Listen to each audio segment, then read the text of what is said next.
Well, my walk today begins here in Longhope, and I'm particularly looking forward to today's walk because, although I know the Forest of Dean very well, there are still some locations that I never explored as much as others.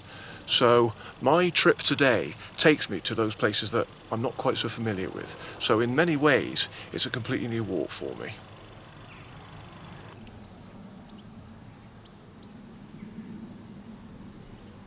Longhope is a village situated within the northern part of the Forest of Dean.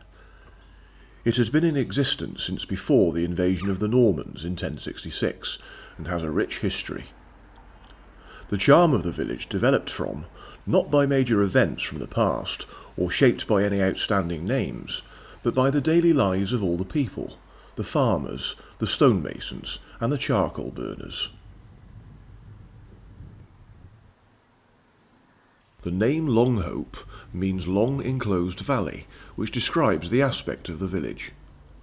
It is also said that the world's oldest man lived in Longhope, who was 124 when he died in 1708.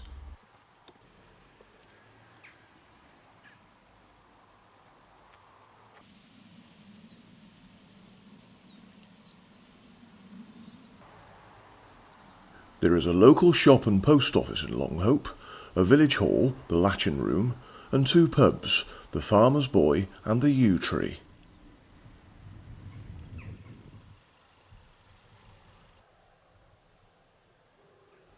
After the Second World War, a collection was made from the villagers to raise money for a war memorial in the centre of the village. A total of £2,600 was raised, of which £600 was spent purchasing the current recreation ground, so that it could be used by the villagers forever, and a further £600 spent on building the then pavilion. Other money was put towards levelling part of the ground for a cricket pitch. In May 2005, a special ceremony was held to commemorate the 6 servicemen from Longhope who lost their lives while fighting during the Second World War, and to further mark the fact that the recreation grounds was a war memorial. A 6-ton stone, donated and positioned by George Reed, was placed on top of a time capsule, buried a few days earlier, assembled by children from Hope Brook Church of England School. Mr. Sweet of May Hill officially unveiled the stone during the ceremony, before the stone was blessed by Reverend Martin Thompson. Leaving Longhope, I walked westwards along the A4136 for about 200 metres. Reaching a lay-by, I turned left onto a farm track, not to follow the Gloucestershire way, but the track immediately before it, which climbed up steeply. The views became more impressive the higher I climbed.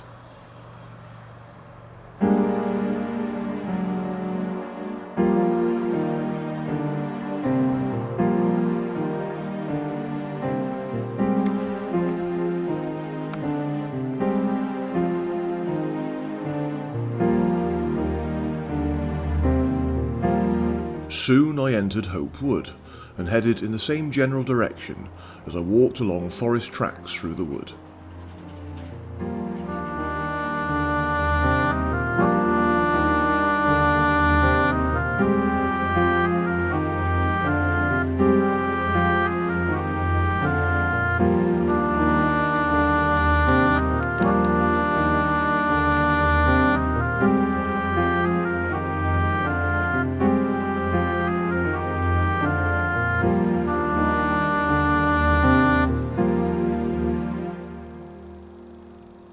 One of the many aspects that the Forest of Dean is well known for is fallow deer, and I've very rarely seen any fallow deer in all the times I've come to the forest. And I just saw about 4 or 5 standing on that track behind me. They were right in the middle of the track. As soon as I spotted them, I stopped and froze, and I just stood there very, very quietly. But I could see they were looking at me, and even though I was standing quite some distance away from them, they spotted me and then they just scurried away into the trees. So I only got a brief glimpse of them, sadly.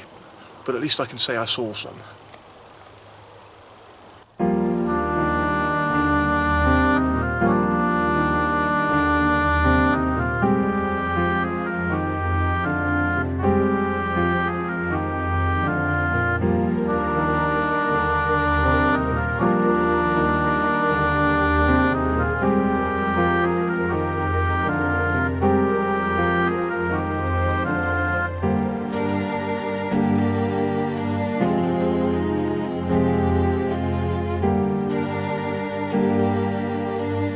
After a while, just beyond a junction of tracks, I turned off left along a not too obvious path, which descended through Flaxley Woods.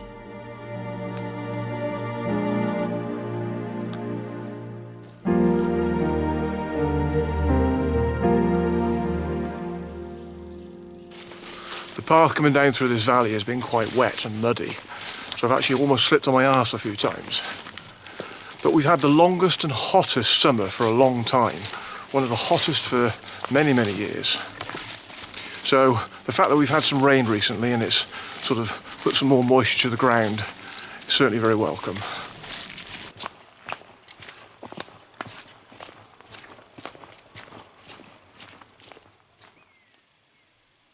At the bottom, I crossed a forest track to a stile leading out of the wood. Here I dropped down across 2 damp fields to Westbury Brook. The waters of this stream were harnessed to drive a series of mills, including Flaxley Mill a little to the west.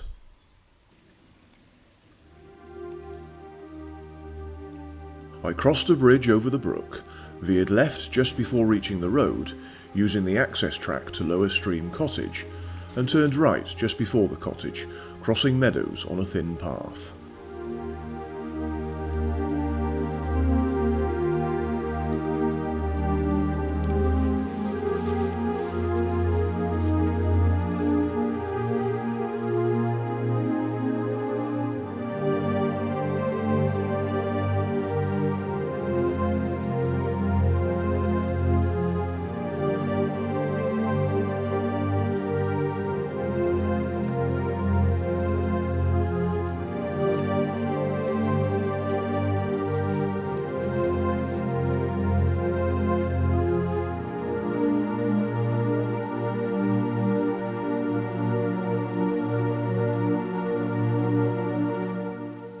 Keeping along the edge of the field beside the brook, I soon veered right to a gap in the field boundary and headed towards the church at Flaxley.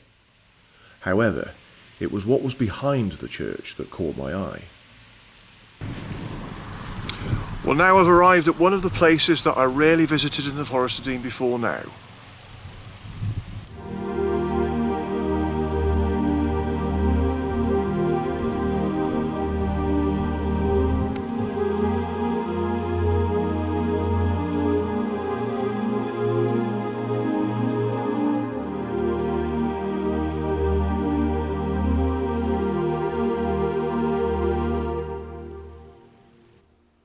Flaxley Abbey was originally a Cistercian monastery, founded in 1151 by Roger Fitzmiles, 2nd Earl of Hereford.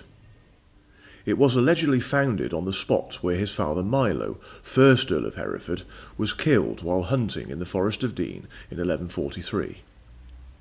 In the following years, various gifts of land to the religious order built up a large estate. The monks ran an ironworks and a forge. Henry VIII dissolved the monastery in 1536. He demolished most of it and gave the rest to Sir William Kingston, Constable of the Tower of London. Kingston built onto what was left of the monastery and called the building Flaxley Abbey. The property remained in his family until 1647, when the Boovey family bought it. The most famous member of this family was Katharina Boovey, a literary friend of Pope, Steele, Swift and Addison. Then the Crawley Boovey family took over, and Flaxley Abbey remained as the family home until 1960.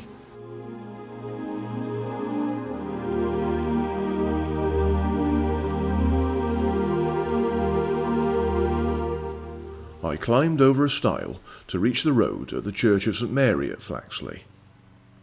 There have been 3 previous church buildings on the current site. The original church acted as the gateway chapel of the abbey. The present church was built in 1856 to a design by George Gilbert Scott, though inside are preserved monuments from the original chapel, including those to members of the Boovey family.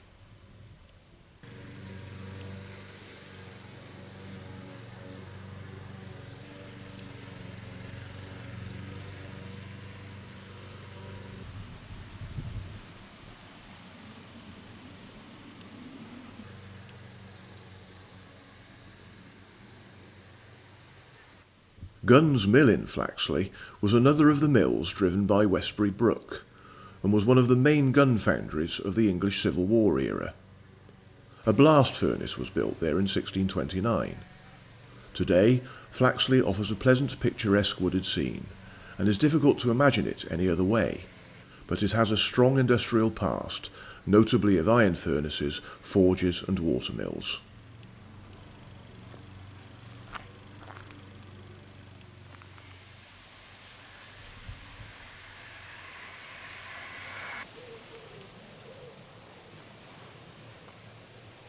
The walk continued through the village to a T-junction, where I bore left beside the village hall, following the lane signposted to Blaisdon.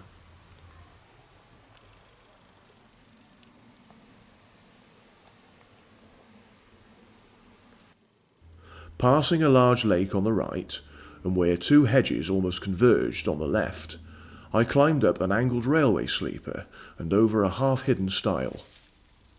The path kept close to the left-hand side of two large fields.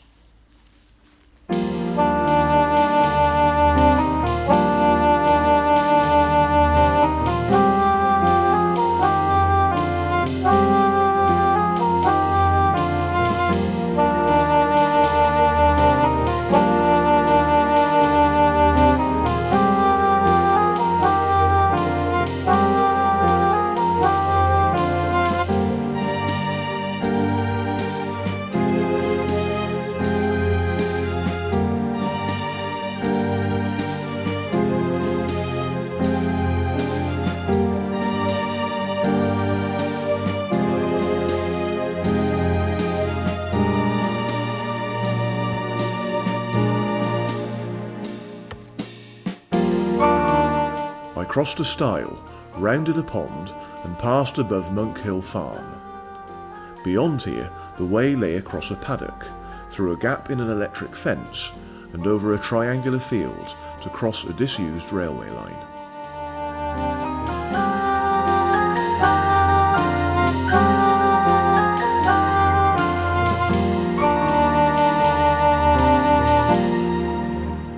I'm just approaching the next village on my walk now.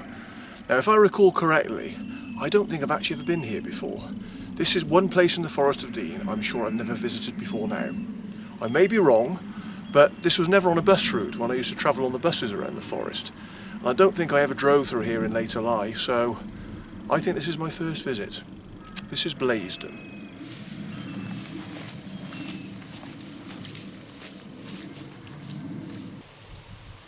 I rejoined the lane to walk into Blaisdon, the name of which is said to originate from Gregory Blaise, who was stoned to death in the village in 1420.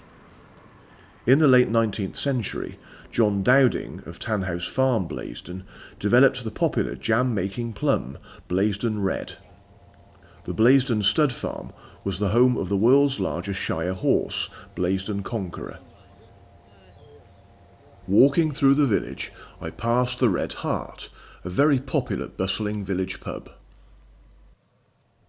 Sitting on a hill above the village is Blaisdon Hall, built in 1874. It was used as a seminary and school by the Salesians of Don Bosco from 1935 to 1995, after which it was an agricultural college until 1999. Now it is a wonderful country venue for weddings, parties and events.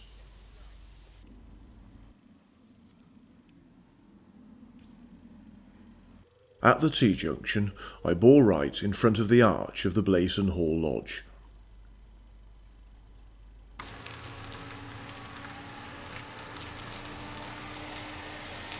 Well, Blaisdon is a very pretty little village.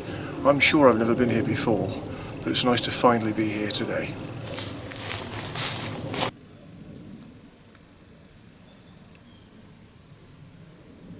After a short distance, I turned left up a lane to the heavily restored church of St Michael's.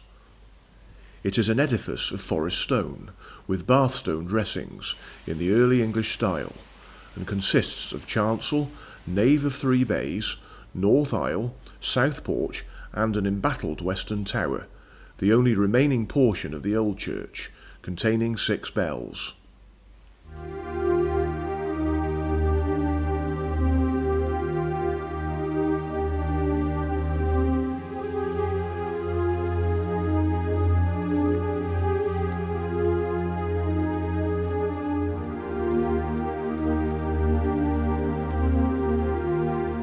I took the lane running north and went left up the hill, passing a dilapidated field barn.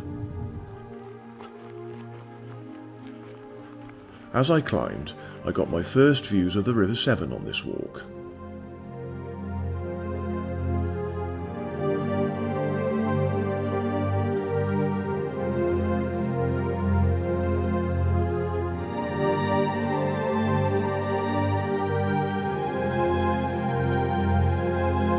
At the top of the track, I climbed a stile into Blaisdon Wood.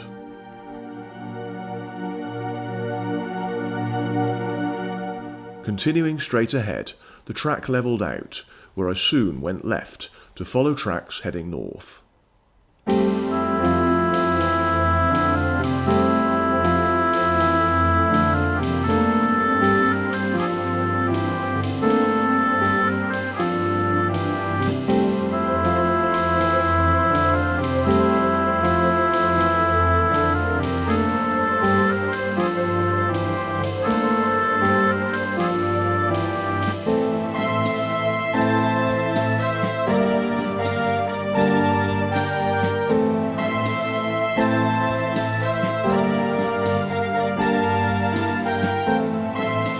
Eventually, I exited the wood, where I had superb views of the open countryside, including Huntley Hill. My track became a metalled lane as it led to the A4136 near the crest of a hill. Crossing over, I followed the lane opposite, which dropped down steeply back into Longhope and past the Hopes Hill War Memorial.